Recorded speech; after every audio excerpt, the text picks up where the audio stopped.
রাত যত গাঢ় হয় তত নিঃশব্দ হয়ে আসে আমার ভেতরটা। মনে হয় কেউ একজন খুব ধীরে ধীরে হেঁটে বেড়াচ্ছে হৃদয়ের অন্ধকার ঘরে। তার পায়ের শব্দ নেই, শুধু অনুভূতি আছে, কোনো এক অদৃশ্য স্পর্শের মতো।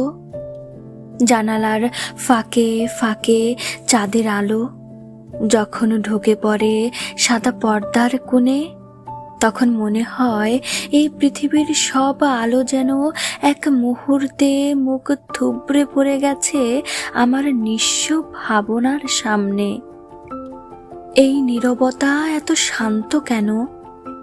কেন মনে হয় বাতাসের প্রতিটা কণায় লুকিয়ে আছে কিছু অব্যক্ত কথা, যার কোনো উচ্চারণ নেই, কিন্তু কান পেতে শুনলে গোলাপের পাপড়ির মতো নরম লাগে।